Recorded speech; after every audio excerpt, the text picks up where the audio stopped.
اکثر ښه عادتونه ولې دومره مشکل محسوس کیږي؟ مونږ ټول په دې پوهیږو چې روزانه اکسرسایز کول زموږ صحت دپاره فایدهمند دی. سهار وختي زر پاڅېدل مونږ پروډکټیو جوړوي او کتابونو لوستل زموږ ذهني صلاحیتونه تازه کوي. خو بیا هم مونږ په دې کارونو کې سستی کوو او بل طرف ته د شپې ناوخته پورې موبایل یوز کول، ضرورت نه زیاده سوشل میډیا استعمالول، غیر صحتمند خوراکونه کول، سیګرټ څکل، کار په آخري لمحو کې پرېږدول یا بغیر د څه وجې سستي کول، دا ټول عادتونه په مونږ باندې دومره اسانۍ سره ولې غالب کیږي؟ دلته خو مونږ ته د هر څه علم دی چې ښه کار کم دی او بد یو کم دی، خو اصل کې خبره دا دی چې مونږ په خپل علم باندې عمل ولې نشو کولی؟ آخر څه وجه دی چې مونږ پوهیږو هم خو ښه عادت نشو جوړولی؟ آیا دغه مسله زمونږ د بدو عادتونو دی یا مونږ په خپل زړه او دماغو کې چې کم تصویر جوړ کړی هغه مونږ ته رکاوټ جوړوي؟ لکه مونږ وایو زه خو د اوله نه سست یم، دا زه نشم کولی، یا زه خو سست یم، زه سهار نشم پاڅېدلی، یا مونږ د اول نه نلایق وو نو زه خو اوس څه نشم زده کولی، یا مونږ دا وایو چې مانه اوس د زده کولو وخت تیر دی. مونږ ډېرې بهانې کوو او په خپل ذهن کې داسې تصویر جوړوو. مونږ د خپل ځان په باره کې په خپل ذهن کې چې کم تصویر جوړ کړی دی دغه بیا زمونږ ژوند بدلولو ته نه پرېږدي. زمونږ عادتونه دومره مضبوط شوي وي چې که مونږ وغواړو هم نو دغه بیا مونږ نشو بدلولی. ولې چې مونږ خپل ځان ته دغه شان آیډنټیټي، شناخت او پیژندګلوي ورکړې. که یو سړی ځان نلایق محسوس کوي او ځان ته وایي چې زه خو نلایق یم، نو دغه کس په دې پوهیږي هم چې ماته مطالعه کول پکار دی، ماته څه زده کول پکار دی، خو دې کس خپل ځان ته د نلایقوالي آیډنټیټي، شناخت یعنی پیژندګلوي ورکړې دی او همدغه شناخت بیا دغه کس ودروي. چې کله هم مونږ خپل ژوند کې بدلون راوستل وغواړو نو زمونږ دماغ درې قسمه سوچ کوي. تر ټولو اول آوټکمز یعنی نتیجې باندې توجه. چې کله هم مونږ یو ښه عادت خپل کړو نو اول بیا مونږ دا سوچ کوو چې د دې عادت په نتیجه به ماته آخر کې څه میلاو شي. نو زمونږ دماغ ټول فوکس د عادت پر رزلټ باندې وي. لکه مثال زه به د سوشل میډیا استعمال کم کوم او امتحان کې به ډېرې نمبرې اخلم، خو صرف په دې باندې ځان خوشحالول کافي نه دي.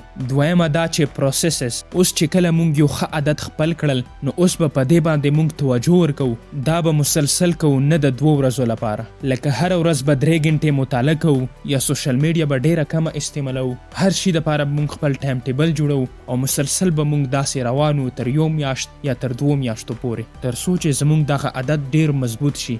دریم اهم سوچ آیډنټیټي، شناخت یا پیژندګلوي باندې توجه.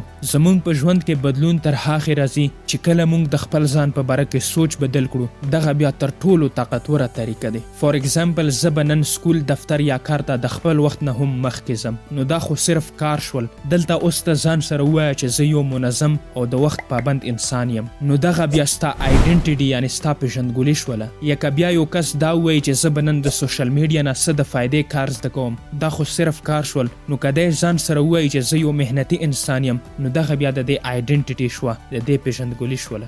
دغه عادتونه بیا زمونږ کردار جوړوي او د معاشرې او چم ګوند خلک بیا مونږ له همدې عادتونو له وجې پیژني. یو مشهور لیکوال څو کلونو پورې یو خطرناک عادت باندې اخته و. هغه به خپل نوکونه خوړل. یوه ورځ هغه خپل نوکونه مینیکیور کړل، مطلب هغه خراب نوکونه یې صفا کړل، او بیا هغه نوکونه یو ورځ ونه خوړل او بیا یې بله ورځ هم ونه خوړل. اخر به یې ځان سره هره ورځ دغه جمله ویله چې زه خو هغه انسان یم چې نوکونه نه خورم. ډېر تکلیف یې په ځان تیر کړل خو 2 ورځې یې نوکونه ونه خوړل. دا صرف یوه ساده جمله نه وه بلکې د خپل هغه زوړ بد عادت اعلان و. نو په دې وخت کې د دې دغه کار یو عادت نه بلکې یوه پیژندګلو شوله.